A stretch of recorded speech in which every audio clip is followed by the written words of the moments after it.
esse vai ser um outro ponto que as pessoas vão levantar muito. E isso é legal de ser mencionado. Porque é uma preocupação que é legítima, inclusive, é que quando você coloca especialistas, talvez você esteja excluindo pessoas que deveriam fazer parte do debate. Por exemplo, será que uma pessoa numa vivência de alguma favela que tem ali certas experiências que não foram experienciadas pelo especialista, não deveria estar na tomada de decisão? Que pode ser levantada. E aí fala, olha, na verdade você está tendo uma visão equivocada porque os especialistas não são capazes de tomar decisões sobre coisas que eles não vivenciaram. Tem muito essa Mas não poderia ter uma pessoa representando isso lá? Por exemplo... E aí tem dois caminhos, né? Um ponto importante ter em mente em relação a isso, tá?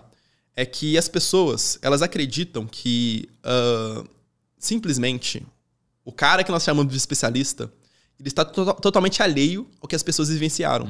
Quando, se ele for realmente especialista, não é isso. Então vamos lá, vamos supor que a gente está falando sobre desigualdade social, e aí você tem uma pessoa que vive tais condições.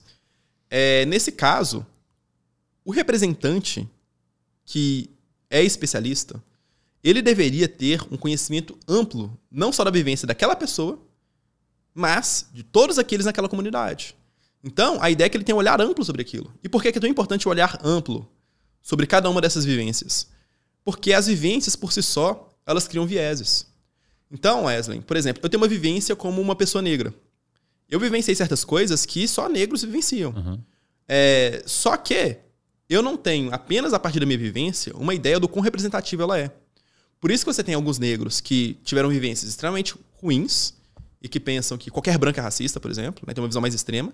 Tem negros que tiveram, por questões de contexto, muito menos experiências ruins e pensam que, por exemplo, não há racismo no Brasil, sabe? Então, a partir da experiência pessoal, você cria vários vieses que podem não ser adequados para você falar sobre um grupo como um todo. Então, um representante, uma pessoa que é especialista no assunto, que, por exemplo, sabe muito mais de racismo do que eu vivenciei, é uma pessoa que estudou sobre aquilo e viu diferentes vivências de modo a ter uma visão muito mais representativa do que a perspectiva individual, que pode criar vieses. Mas você acha que o cara poderia ser um especialista, por exemplo, em racismo, sem ter sofrido racismo? Você pegou um ponto polêmico, hein, cara? Isso depende... Sim, ela poderia ser especialista, só que eu vou te colocar um sim que depende de pesquisa empírica, porque qual que é um ponto que aí eu não verifiquei na literatura para poder responder? Que é uma crítica no seguinte direção. Falou, olha, se você não vivenciou certas questões, como, por exemplo, racismo, você não vai conseguir ter um olhar tão genuíno para aquela coisa, de modo a poder deturpar a sua perspectiva e você, por exemplo, valorizar menos do que você deveria. Por outro, isso é um discurso. Isso é resolvido empiricamente, porque, por outro lado, você também poderia ter outro viés. Um cara que vivenciou coisas muito ruins, se torna especialista, se torna alguém muito estudioso sobre aquele assunto, ele, por conta das vivências pessoais dele, ele pode tornar a situação muito pior ou muito mais ignorável em relação a pessoas que não tiveram essas influências todas da vida pessoal. Então, essa mistura em relação à experiência pessoal com o que eu vou chamar aqui de conhecimento proposicional, desculpa, conceito técnico de filosofia, mas conhecimentos científicos sobre aquele assunto, é uma coisa então, meio nebulosa em certo sentido. Meio que depende da pessoa, assim.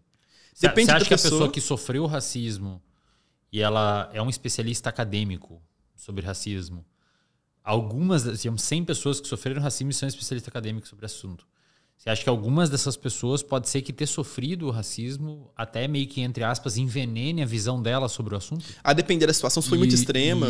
Exatamente. E sim, outras são mais ponderadas e outras talvez aquilo não tenha tanto impacto. É tal como uma pessoa branca que não vivenciou aquilo pode tornar aquilo enviesado pelo fato de que não estava na experiência pessoal dela. Uma pessoa que vivenciou um caso muito extremo pode também criar o mesmo viés, entendeu? É difícil colocar nas caixinhas, assim. Sim. Todo mundo aqui vai ser melhor ou pior, né? Depende da individualidade de cada um dentro de cada caixinha. O que é um fato, né? É que o fato das pessoas terem vivenciado certas questões fazem com que o interesse seja maior. Então, a tendência é que negros se interessem mais sobre racismo do que brancos. Inclusive, a Marsha Linehan virou uma grande especialista em transtorno bipolar, em transtorno de borderline, porque ela foi diagnosticada com. Sim. Grandes sim. especialistas em transtorno bipolar tinham transtorno bipolar, então com certeza é um motivador para estudar mais o assunto. Então há uma convergência de certas temáticas relacionadas ao que você vivenciou.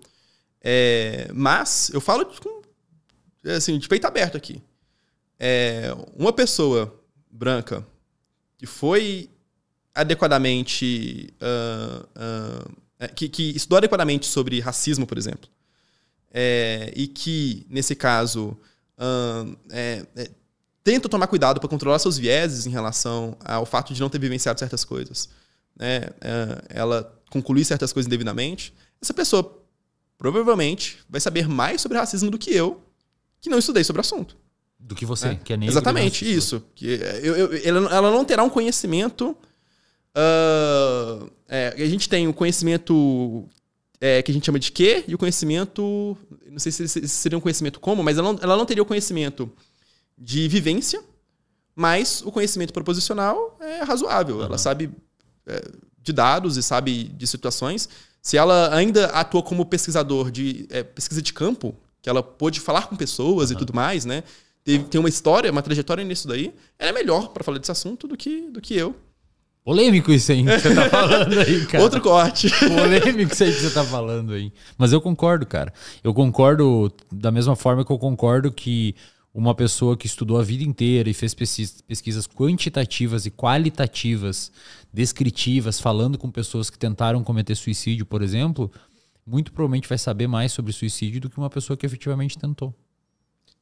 Seria por exemplo. Entende? Ela não pode ter o conhecimento de vivência, mas ela tem um conhecimento que é diferente. As pessoas, talvez essa seja a confusão, Wesley. É interessante. Uma coisa é eu vivenciar racismo, e outra coisa é eu saber sobre racismo no Brasil. Uhum. A minha vivência me dá algum conhecimento sobre racismo no Brasil, só que um conhecimento mais ajustado, adequado, mais embasado, não depende apenas da minha vivência, mas depende de outros fatores que extrapolam ela. Que aí é o que justifica nós fazermos pesquisa social. Uhum. Senão não precisaria, pô. Falar, vamos falar sobre racismo. Não vamos fazer pesquisa, vamos só botar pessoas que sofreram. Isso. Mas não faz sentido. A gente tem pesquisas que olham dados demográficos da população e aprofundam o debate justamente porque a vivência pessoal ela não é suficiente para que você fale de uma nação como um todo. E aí eu possa ver uma coisa que foge da minha perspectiva. Perfeito. E essa sua opinião e posição de que um cara branco, dependendo do quanto ele sabe, o quanto ele estudou e o quanto ele olhou amplamente aquele conceito, pode, digamos que, saber mais de racismo do que você que é negro, é uma visão epistocrática. Sim. É isso, né? Só que ela é extremamente impopular, cara. É muito impopular. Então isso é uma das coisas que me faz pensar que é muito difícil a epistocracia, porque boa parte das visões epistocráticas que são formuladas à luz de conhecimento e principalmente de evidências, e aí em algumas áreas mais e em outras menos, são muito impopulares. E a população gosta de coisas populistas, né? É difícil, cara, é bem difícil. E é muito contra-intuitivo. Novamente, assim, muito do nosso sistema também, ele reforça certos tipos de vieses que nós temos e de organização social para uma sociedade que não é complexa tal como a nossa. Então, o próprio fato de nós pensarmos que não deveríamos seguir simplesmente uma bandeira política e comprar um pacote como um todo, mas simplesmente olhar caso a caso, sem apegar a grupo, isso já cria um problemaço em vários sentidos. Bagunça totalmente a nossa cognição, que foi treinada para pensar de maneira mais tribal. Eu fiz um episódio com o Lucelmo Lacerda, conhece? Sim, claro. Sobre educação. E sobre se o Brasil usa ou não educação baseada em evidências, digamos assim. E ele falou que, cara, é um problema ele falar sobre o assunto que ele quer falar, com base em dados, porque no Brasil não se usa e tal. Enfim, esse episódio já está disponível, eu acho. Está disponível. E foi o anterior a esse, inclusive. Está disponível já. E ele, no episódio, ele trouxe um momento que ele falou, cara, tem que chamar esse assunto, tá? Porque senão vão me chamar disso por conta que, eu não sei, me botam nessa caixinha quando eu falo desse tema. Teve um momento que ele ficou 10 minutos explicando sobre por que o que ele estava falando não é neoliberalismo. Porque bota na caixinha. Bota na caixinha, exatamente. Aí ele teve que ficar explicando 1000 vezes que não sou um neoliberal por causa disso, por causa do assado. Mas ele disse que é uma crítica que ele recebe constantemente quando ele fala desse assunto.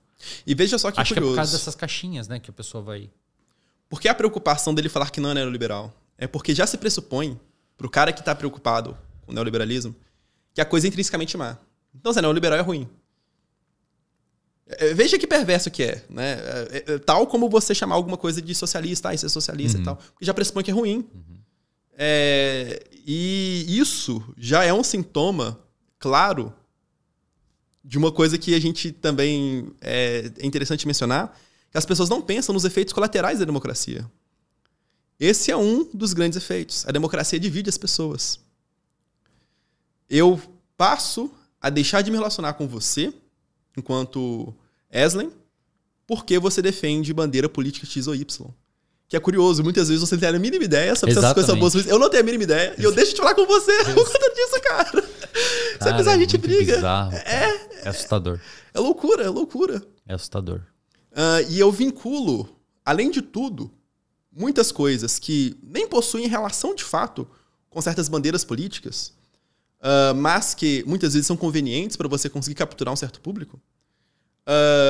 E isso também é impacto do fato de que, pelo fato de nós tomarmos decisões políticas, as pessoas terem que formar crenças sobre política, e as pessoas elas acreditarem que determinadas coisas, narrativas de hooligans, são verdadeiras, que um lado é o mal, outro lado é o bem, isso faz com que a gente tenha que mostrar, olha, o que eu estou fazendo não é isso, o que eu estou fazendo não é aquilo.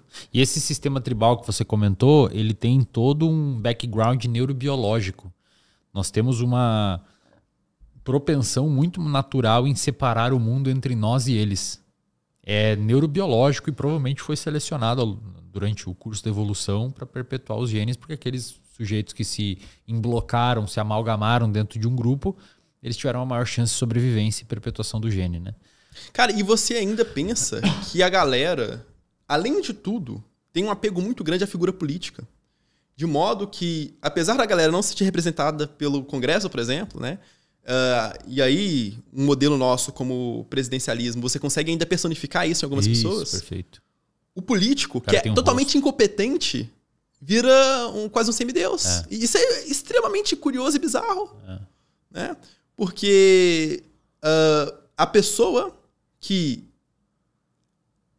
acaba votando num certo representante, mesmo que ela ainda pense que aquele cara não é o ideal dos ideais, pelo fato de toda uma política de marketing ser colocada para pensar que o outro é muito pior, ela apega naquela pessoa como uma espécie de super-herói. E torna ainda pior o clima político, porque esse apego à autoridade é o mais nocivo possível. Quem não diz respeito a um apego à autoridade por conta de aquela pessoa ter competência acerca daqueles assuntos, mas sim um apego na autoridade baseado no fato de que aquele indivíduo é como se fosse realmente um salvador. E aí entra um outro problema, cara. O problema é de que à medida que você coloca publicamente o seu apoio a essa autoridade, você começa a cair naquele viés que, sei lá, a galera chama de viés do custo afundado, que é a mesma coisa que você ser um dentista que acredita em uma coisa durante 20 anos, fez sua profissão em cima daquilo, depois você falar contra aquela coisa porque mudou as evidências. Tem muita gente que coloca na figura de autoridade publicamente muita emoção e investe muita energia defendendo aquela figura autoritária, aquela figura de autoridade, tipo Lula ou Bolsonaro, acho que são os exemplos que a gente pode citar. É muito custoso para a pessoa voltar atrás depois, porque ela já se fez em cima daqueles sujeitos. Aí de fato você bota uma venda nos olhos para a racionalidade e defende aquilo às custas de qualquer coisa, mesmo a pessoa tá fazendo um monte de cagada, né? Sim, e as redes sociais são muito boas nisso, né? De você afunilar para que as pessoas que você concorda sejam aquelas que apareçam para você. O próprio algoritmo e se você não ajuda, concorda, né? você tira. O próprio algoritmo ajuda. Que vai afunilando ainda mais, ainda mais. E veja que várias das coisas que as pessoas acabam se odiando em função delas, muito vem porque as pessoas têm que participar politicamente. Mas o certo seria as pessoas talvez não terem opiniões sobre isso. as pessoas não deveriam ter tantas opiniões sobre aborto. Isso é uma coisa que machuca, Wesley, mas a verdade, assim... A verdade é que a maior parte das pessoas não tem a mínima ideia se o aborto é moral ou imoral. E essas pessoas não deveriam ter opinião sobre isso. No caso, elas não têm a mínima ideia por conta de incapacidade. Elas não estudaram técnica, sobre. Elas nunca leram um artigo sobre aborto.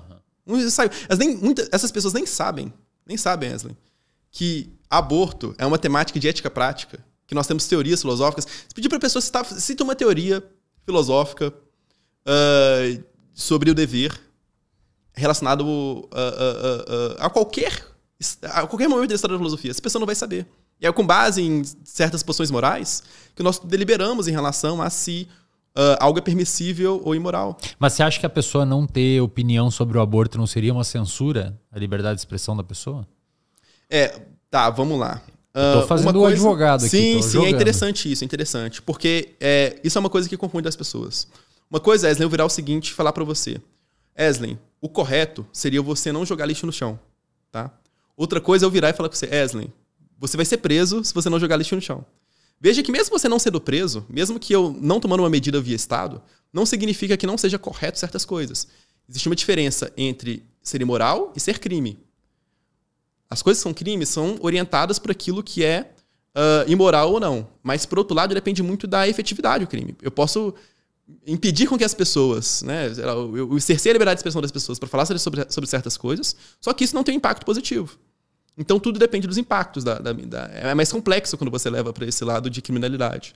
Mas eu posso argumentar que, racionalmente falando, o adequado seria as pessoas não formarem opiniões sobre aquilo que elas não entendem, não têm, de fato, boas razões para pensar. E mais importante do que formar opinião é levar à frente essa opinião.